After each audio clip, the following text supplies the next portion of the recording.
بسم اللہ الرحمن الرحیم۔ السلام علیکم ناظرین، اولیاء اللہ کی کرامات کے بارے میں آپ نے اکثر سنا ہوگا۔ یہ اللہ کے وہ خاص بندے ہوتے ہیں جن کو اللہ کا قرب حاصل ہوتا ہے۔ یہی وجہ ہے کہ ان کے پردہ فرمانے کے سینکڑوں سال بعد بھی یہ لوگ اپنی زیارت کو آنے والوں کو مایوس نہیں لوٹاتے۔ آج ہم آپ کو ایک ایسے ہی بزرگ کے بارے میں بتائیں گے جن کی قبر مبارک کے عین اوپر ہندوؤں نے ہنومان کا مندر بنایا ہوا تھا۔ اگر آپ اس چینل پر نئے ہیں تو اسے سبسکرائب کر کے گھنٹی کے بٹن کو ضرور دبا دیجیے۔ دوستو، انڈیا میں مدھیہ پردیش کے شہر اجین میں ایک مندر موجود ہے۔ آج سے تقریباً 25 یا 30 سال پہلے اس مندر کے احاطے میں ہنومان کا بت نصب تھا، جہاں اس کی پوجا کی جاتی تھی اور اس پر چڑھاوے چڑھائے جاتے تھے۔ ایک رات مندر کے پنڈت کے خواب میں ایک بزرگ آئے اور اس سے کہا کہ ہنومان کے بت کے نیچے ہمارا مزار موجود ہے، ہمیں اس بت سے گھٹن ہوتی ہے، ہمیں باہر نکالو۔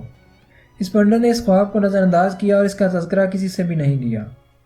اگلی رات پھر انہی بزرگ نے خواب میں آ کر اس پنڈت سے بت کو ہٹانے کا مطالبہ کیا، مگر پنڈت پر کسی بات کا اثر نہیں ہوا۔ اس نے ایک مرتبہ پھر اس خواب کو نظر انداز کر دیا۔ تیسری رات وہ سویا ہوا تھا کہ کسی نے آ کر اسے جگایا۔ اس نے غور سے دیکھا تو یہ وہی بزرگ تھے جو مسلسل 2 راتوں سے اس کے خواب میں آ رہے تھے۔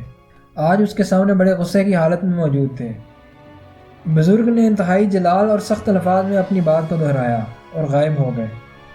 یہ صورتحال پنڈت کے لیے انتہائی غیر یقینی تھی۔ جب ہنومان کی کھدائی کی گئی تو ایک کی بجائے 3 مزارات نکلے اور وہاں بہت بڑی مقدار میں لوبان بھی موجود تھا۔ حیرانگی کی بات یہ ہے کہ پاس لگے برگد کے درخت کی جڑوں نے تینوں قبروں کو ڈھانپ رکھا تھا، جیسے اس کی حفاظت کر رہی ہوں۔ اس کے بعد سے آج تک ان مزارات کی دیکھ بھال وہاں کی ہندو برادری کرتی ہے۔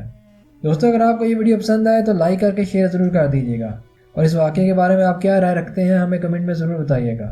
اپنا بہت سارا خیال رکھیے۔ اللہ حافظ۔